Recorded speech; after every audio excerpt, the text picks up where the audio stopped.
हम लोग ने द्वितीय पाठ पढ़ाई कर रहे थे महर्षि व्यासदेव। महर्षि व्यासदेव के बारे में पढ़ाई कर रहे थे और हम ये पढ़ाई किए थे कि महर्षि व्यासदेव महाभारत ग्रंथ रचना करना चाहते थे, इसीलिए वो प्रभु गणेश जी के पास गए थे कि गणेश जी उनको मदद करेंगे लिखने में। और जब प्रभु गणेश जी के पास वो गए थे, प्रभु गणेश जी ने उनके सामने एक शर्त रखे थे। क्या शर्त रखे थे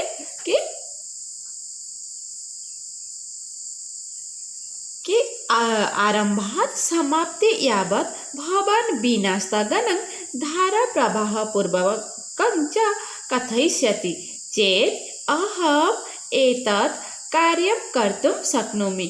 क्या है कि आरंभात् समाप्ति यावत्, कि आरंभ से लेके शेष तक, अंत तक क्या करना है? भवान आप बिना स्थगनं, बिना रुके हुए, धारा प्रवाह पूर्वकं, एक धारा में च कथयिष्यति, आप बोलते जाएंगे। ठीक है। जब महर्षि व्यासदेव गणेश जी के पास गए थे, गणेश जी उनके सामने एक शर्त रखे थे कि आप जब बोलेंगे आप एक ही धारा में बोलेंगे। इसका अर्थ है कि आप बीच में नहीं रुकेंगे। फिर और आप बीच में नहीं रुकेंगे तो मैं उसको क्या करूँगा? मैं लिखूँगा। ठीक है। तो ये सब सुनकर महर्षि व्यासदेव क्या किए थे? स्वसम्मति प्रकटयत, क्या किए थे? अपना मतामत दिए थे और हाँ बोले थे। ठीक है। किंतु भवान् लेखन समय प्रत्येक श्लोकस्य अर्थ ज्ञात्वा एव लेखिष्यति। फिर क्या किए? महर्षि व्यासदेव भी गणेश जी के सामने एक शर्त रखे।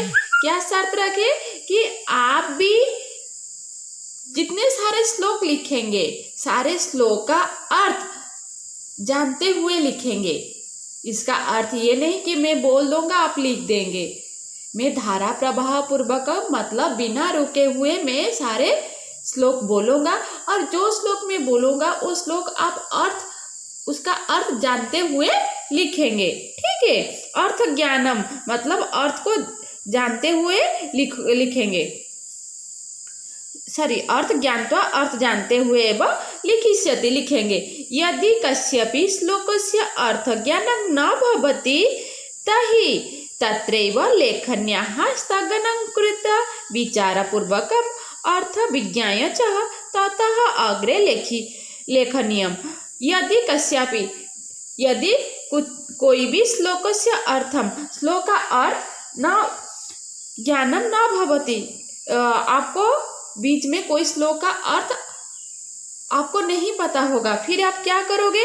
तही तत्रैव, वहाँ पर, तत्रैव मतलब वहाँ पर, लेखन्याम, लेखनी को, स्थगनम कृत्वा, लेखनी रखकर, विचार पूर्वकम, विचार करके मतलब सोच करके, अर्थ विज्ञान, अर्थ जानकर, चह ततः अग्रे लेखनीयम, उसके आगे लिखोगे।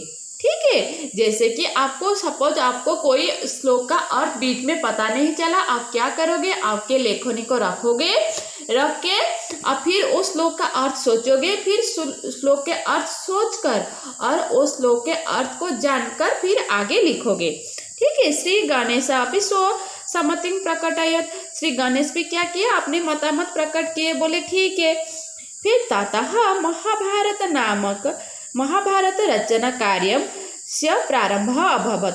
ततः उसके बाद महाभारत रचना कार्य से, रचना काम, महाभारत ग्रंथ के लिखने का जो कार्य है, प्रारंभ मतलब आरंभ, अभवत आरंभ हुआ।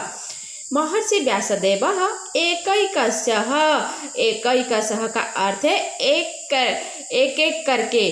ठीक है। एक एक करके श्लोक रचना मतलब श्लोक रचना कृत्वा करके, कथयति स्म, कहने लगे। फिर महर्षि व्यासदेव क्या किए? एक एक श्लोक को रचना करके उसको कहने लगे। ठीक है। फिर श्री गणेशः अर्थ ज्ञानेन सह, अर्थ जानकर सर्वम लिखति स्म, सब लिखने लगे। ठीक है। जब महर्षि व्यासदेव क्या किए? एक एक श्लोक को रचना करके, रचना करने का अर्थ है क्रम से, ठीक है। क्रम से रखना मतलब उसको व्यवस्था करके रखना, उसको क्रम से रखना, एक के बाद एक श्लोक को रचना करके वो बोलने लगे। फिर श्री गणेश क्या किए, उसका अर्थ जानकर, उसका अर्थ को समझकर फिर सारे लिखने लगे। मध्ये मध्ये महर्षि व्यासदेवः एकम एकम कूटश्लोकम रचयति स्म।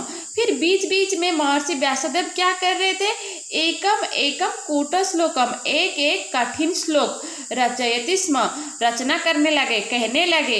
यस्य अर्थम ज्ञातुम, जिसका अर्थ जानने के लिए श्री गणेशः न अशक्नोत, श्री गणेश समर्थ नहीं थे।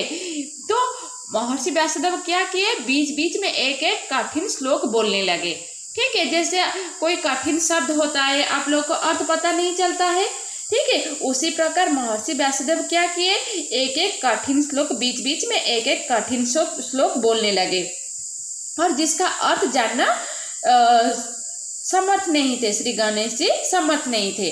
यदा श्री गणेशः अर्थ विषये चिन्तयति स्म तदा महर्षि व्यासदेवः अनेक श्लोक रचना कृत्वा मनसि स्थापयति स्म।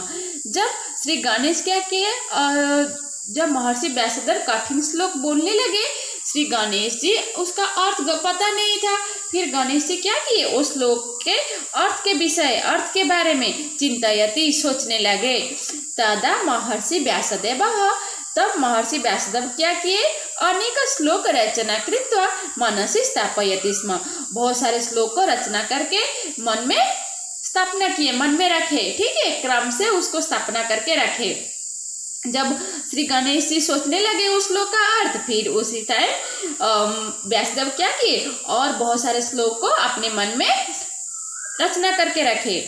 एवं बहुसहस्र श्लोक संबलितस्य, देखो फिर एक बार इसको रीड कर रही हूँ, ध्यान से देखो। एवं बहुसहस्र श्लोक संबलितस्य, एवं उसी प्रकार, क्या है, बहुसहस्र, बहुत सारे, बहु मतलब बहुत, सहस्र का अर्थ है हजार, बहुत हजार, अनेक हजार, श्लोक संबलितस्य मिलकर, ठीक है, बहुत हजार श्लोक मिलकर, अनेक हजार श्लोक मिलकर, संबलितस्य का अर्थ है मिलकर, क्या मिलकर, श्लोक मिलकर, कितने श्लोक मिलकर, बहुसहस्र, अनेक हजार श्लोक मिलकर महाभारतस्य, महाभारत रचना कार्य समाप्तम अभवत, महाभारत के रचना कार्य समाप्त हुआ।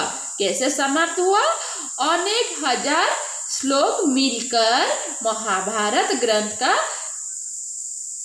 रचना कार्य समाप्त हुआ।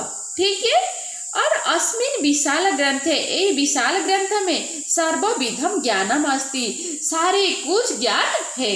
तो अगले क्लास में हम देखेंगे क्या क्या ज्ञान इसमें है। ठीक है।